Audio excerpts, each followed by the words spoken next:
கன்னிராசி. இந்த கன்னிராசிக்காரங்க பாருங்கள், எப்பயுமே நீங்கள் எல்லோரையுமே மகிழ்ச்சியாக வச்சுருக்கணும், நீங்கள் எப்போவுமே மகிழ்ச்சியாக இருக்கணும் அப்படின்னு விரும்பக்கூடிய நபர்களாக இருப்பீங்க. உலக விஷயத்தை கேட்டு தெரிஞ்சுக்கிறதுல அதிகமாக ஆர்வமும் உங்களுக்கு இருக்கும். உங்கள் பேச்சுலேயும் சரி, உங்கள் செயல்லையும் சரி, முடிஞ்ச வரைக்கும் எல்லோரோட மனதையுமே சந்தோஷமாக வச்சுக்கணும் அப்படின்னு எதிர்பார்ப்பீங்க. யாரையும் புண்படுத்த மாட்டீங்க. குறிப்பிட்ட வேலையை குறிப்பிட்ட நேரத்தில் செஞ்சு முடிக்கணும் அப்படின்னு இந்த கன்னிராசிக்காரங்க நீங்கள் நினைப்பீங்க. அதே போல் தாங்க, இந்த சூழ்நிலைக்கு தகுந்தவாறு தங்களை மாற்றிக்கொள்ளக்கூடிய குணம் ரொம்பவுமே சிறப்பான குணம் உங்ககிட்ட இருக்கும்.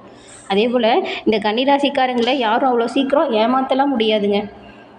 இவ்வளவு திறமை கொண்டு இருக்கக்கூடிய கன்னிராசி அன்பர்கள் உங்களுக்கு இந்த வாரம் எப்படிப்பட்ட வாரமாக அமைஞ்சிருக்கு அப்படிங்கிறதையும், இந்த வாரம் ஏற்பட்டிருக்கக்கூடிய கிரக சூழல் என்ன மாதிரியான அமைப்பை கொடுக்குது, அதாவது இந்த வாரத்தில் நீங்கள் நினச்சதெல்லாம் அதே போல் நடக்குமா, உங்களுக்கு பலமாக என்ன அமையும், பலவீனமாக என்ன நடக்கும், எந்த விஷயத்தில் நீங்கள் கவனமாக செயல்படணும் அப்படிங்கிற ஒரு முழுமையான தகவலையும் தான் உங்களுக்காக பாருங்கள் இந்த பதிவில் நாங்கள் இப்போ சொல்லியிருக்கோம். இந்த பதிவு கன்னிராசி அன்பர்களை பொறுத்த வரைக்கும் ஒரு பயனுள்ள பதிவு அப்படின்னு கூட சொல்லலாம். ஸோ ஸ்கிப் பண்ணாமல் முழுமையாக பாருங்கள். உங்களோட வாழ்க்கையில் வெற்றி பெற என்ன செய்யணும் அப்படிங்கிற ஒரு முக்கியமான விஷயத்தை நீங்கள் இதனால் தெரிஞ்சுக்க முடியும்.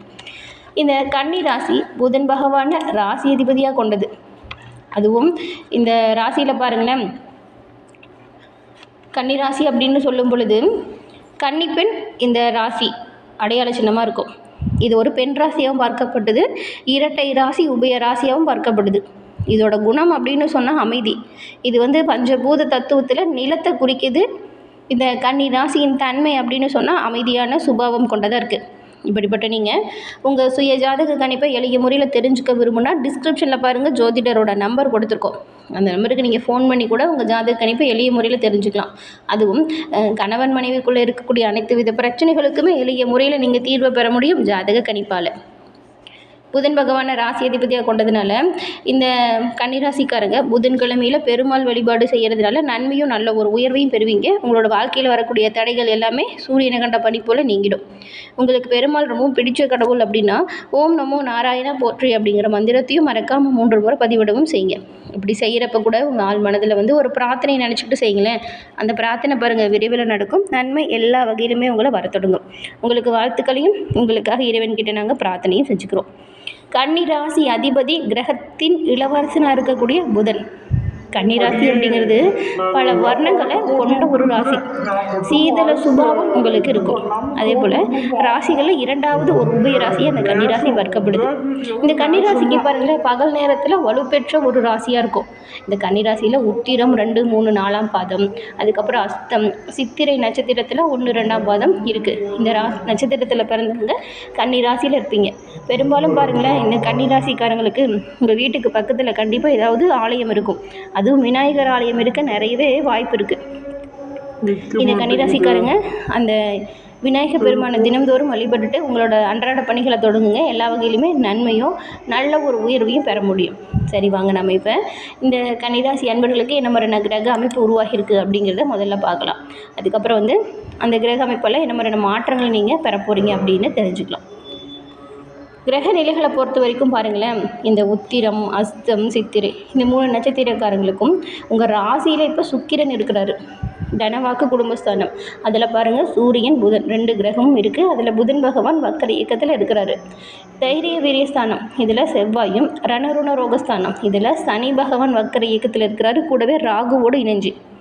அடுத்து லாபஸ்தானம், இந்த இடத்துல குரு பகவான் இருக்கிறாரு. அயனசைன போகஸ்தானத்தில் கேது பகவான் இருக்கார். இந்த மாதிரியான அமைப்புகளில் இந்த வாரம் உங்களுக்கு கிரக நிலைகள் உருவாகியிருக்கு.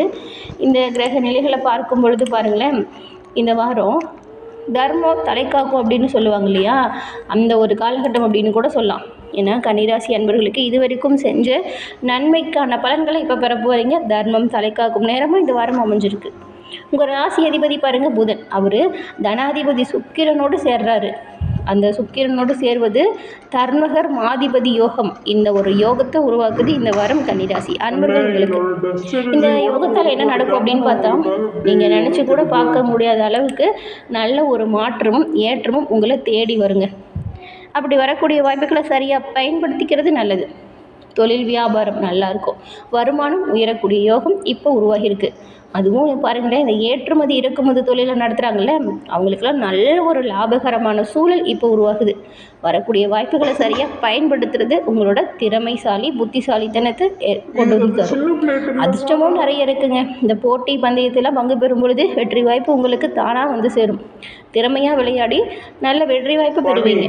அதே போல் தொழில் வியாபாரத்துலையுமே கவனமாக முன்னெச்சரிக்கை செயல்பட்டால் பல மடங்கு வருமானத்தையுமே நீங்கள் இந்த காலகட்டத்தில் அதிகரிக்க முடியும்.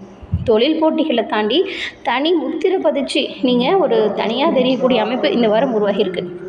வியாபாரத்தில் இருந்த அரசாங்க தடைகளுமே இந்த வாரம் உங்களை விட்டு நீங்குது. கூட்டுத் தொழிலில் நிறைய பிரச்சனைகளை சந்திச்சிருப்பீங்க கடந்த காலத்தில். கூட்டுத் தொழிலில் ஏற்பட்ட பிரச்சனைகளை இப்போ நல்லா பேசி தீர்க்கக்கூடிய அமைப்பு இருக்குது. அதனால் கொஞ்சம் கோபத்தை குறைச்சிக்கிட்டு விட்டு கொடுத்து பேசி தீர்க்க பாருங்கள். நல்ல வாய்ப்புகளை நீங்கள் இதனாலையுமே பெறுவீங்க. விரையாதிபதி சூரியனோட சேர்க்கை இப்போ இருக்கிறதுனால கொஞ்சம் வரவுக்கு மீறிய செலவும் வரும். அதே போல் இந்த செலவு விஷயத்தில் நெருக்கடியும் வரலாம், கவனமாக இருங்க. வாடகை வீட்டு பிரச்சனையிலேருந்து விடுபட்டு சொந்தமாக சிலர்லாம் வேறு வீட்டுக்கு குடி போகுவீங்க.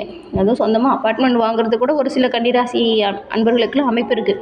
அந்தளவுக்கு நல்ல ஒரு உயர்வு ஏற்படக்கூடிய காலகட்டம். இந்த காலகட்டத்தை சரியாக நீங்கள் பயன்படுத்திக்கணும். உங்கள் மீது வெறுப்பை செலுத்திக்கிட்டு இருந்த உயரதிகாரிகள் கூட உங்களோட வேலையை பார்த்து இப்போது உங்கள் திறமையை பார்த்து சந்தோஷப்படுவாங்க. அதனால் நல்ல மதிப்பு மரியாதையை நீங்கள் பெறுவீங்க. மனநிலை இப்போது சொல்லப்போனால் மாறும். உங்கள் மேலே இருந்த தவறான மனநிலை மாறி நல்ல ஒரு உயர்வான மதிப்பு மரியாதை கிடைக்குது. உயர் அதிகாரிகள் மனநிலை ஆதரவையும் ஒத்துழைப்பையும் உங்களுக்கு இப்போ ஏற்படுத்தும். அலுவலக சூழல் ரொம்பவுமே சிறப்பாக இருக்கும். உங்கள் பங்குதாரர், உங்கள் வாழ்க்கை துணை, இவங்க 2 பேராலையுமே கன்னிராசிக்காரங்களுக்கு நல்ல ஒரு ஆதாயம் ஏற்பட போகுதுன்னு கூட சொல்லலாம்.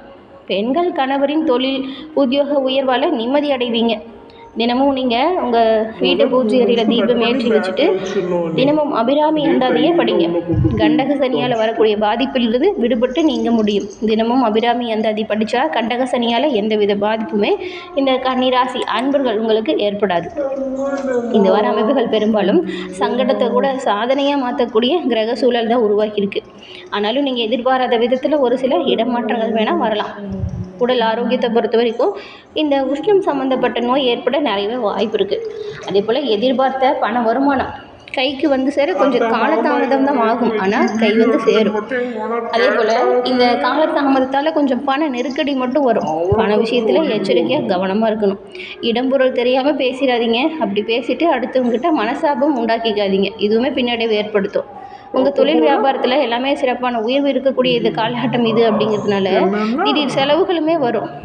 பண வசூல் கொஞ்சம் தாமதப்படும். இதனால் வீண் அலைச்சல் மட்டும் ஏற்படலாம். தைரியம் தன்னம்பிக்கையோடு செயல்படுங்க, எல்லாமே நல்லதாக நடக்கும்.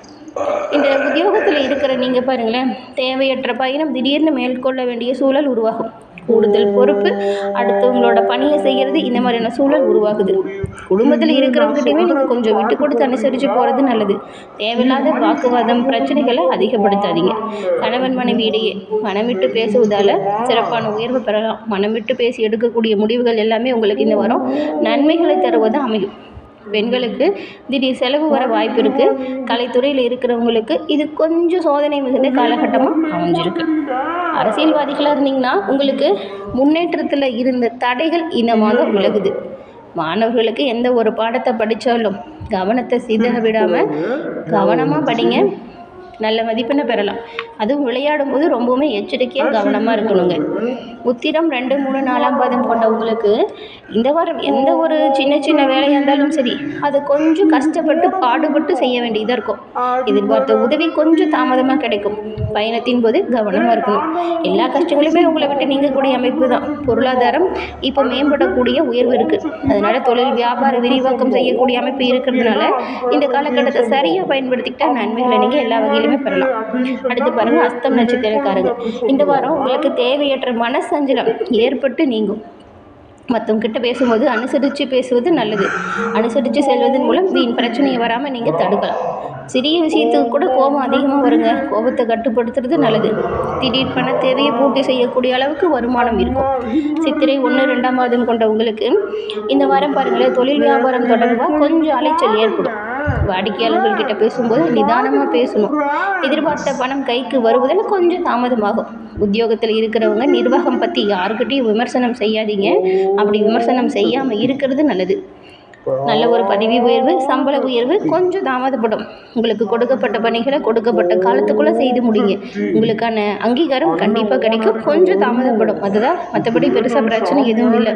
உடல் ஆரோக்கியத்தில் கவனம் செலுத்தணும், கோபத்தை குறைச்சிக்கணும், விட்டு கொடுத்து அனுசரித்து போகணும். தேவையில்லாத வாக்குவாதம் எங்கேயுமே நீங்கள் செய்யக்கூடாது. இப்படி இருந்தால் எல்லா வகையிலுமே நன்மையும் நல்ல ஒரு உயர்வை நீங்கள் பெறுவீங்க.